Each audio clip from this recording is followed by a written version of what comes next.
Alors, la production d'énergie renouvelable au Québec, particulièrement la bioénergie, a pris son envol dans un premier temps avec les contrats de cogénération lancés par Hydro-Québec Distribution, qui a permis aux centrales à la biomasse de produire électricité et chaleur. Ce qui a été déclencheur pour la production des énergies renouvelables, incluant les bioénergies ou la biomasse, c'est vraiment l'APR 91, qui a été lancé dans le début des années 90, qui demandait de la production du secteur privé dans différentes sources de production, donc l'hydro et la biomasse étaient là à ce moment-là. Très précisément, en septembre 2009, un des rapports de FP Innovation qui montrait quelles étaient les quantités de biomasse. Ça avait été d'ailleurs commandité, si je me rappelle bien, par le gouvernement du Québec. Quand on a pris compte de cette ressource, de cette richesse que l'on avait, comme on a d'ailleurs développé la filière hydroélectrique, on peut faire la même chose. Donc à partir de 2009, on peut dire qu'il y a eu un changement de considération. Il y a encore beaucoup de travail à faire, mais le point tournant, pour moi, c'est à peu près dans cette zone-là. Donc, la production de biométhanisation au Québec a réellement pris son envol, pour nous à tout le moins, au cours des 5 dernières années. D'une part, il y a vraiment eu la volonté affichée par le gouvernement du Québec d'aller de l'avant avec la transition énergétique et la valorisation aussi de nos ressources énergétiques renouvelables avec la politique énergétique à l'horizon 2030. Et d'autre part, il y a eu aussi Énergie qui s'est positionné de façon très ferme avec son tarif de rachat garanti, justement pour venir soutenir l'émergence de projets de biométhanisation et de biométhanisation agricole.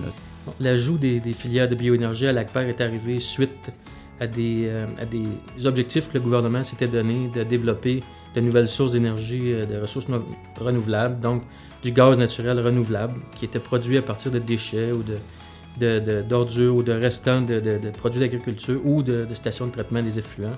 Donc, à ce moment-là, ça permettait de faire ce qu'on appelle notre économie circulaire, de réutiliser ce qu'on appelait des déchets autrefois, mais de les utiliser aujourd'hui pour produire un gaz naturel renouvelable. Donc, il y a une nouvelle expertise en bioénergie, notamment en biométhanisation, qui se développe au Québec.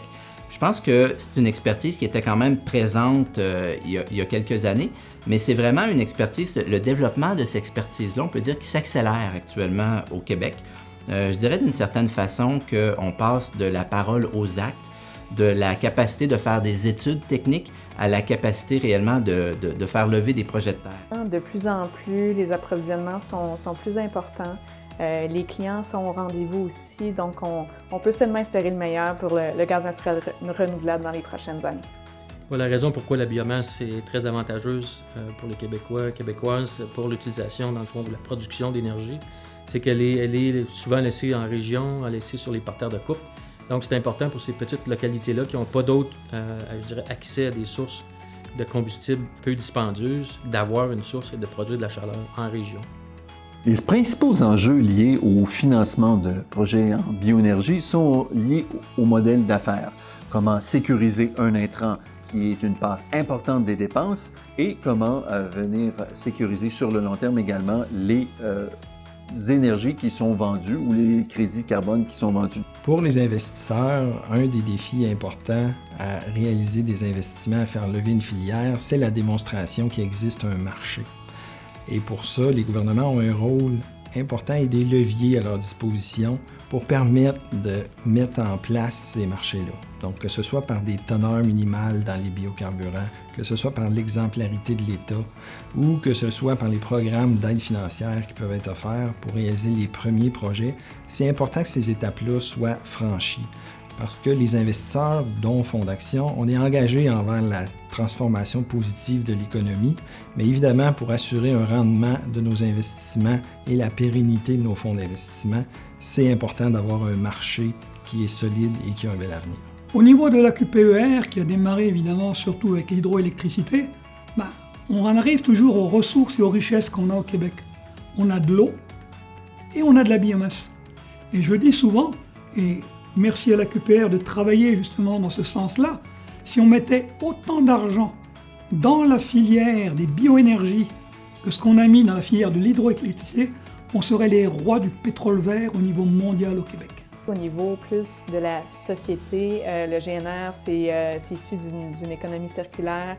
c'est créateur d'emplois aussi. Ça améliore la balance commerciale pour le Québec. Donc, c'est une solution qui est gagnante-gagnante. Claquepert est là vraiment pour nous aider à identifier des barrières, mais aussi à les surmonter. Donc, ça peut être des barrières réglementaires, ça peut être des barrières économiques, et tout ça dans un contexte de dialogue, évidemment, avec les intervenants là, au niveau du gouvernement. Et donc, je pense que c'est vraiment un rôle essentiel pour aller de l'avant avec la mise en place là, de nouvelles énergies renouvelables au Québec dans les prochaines années.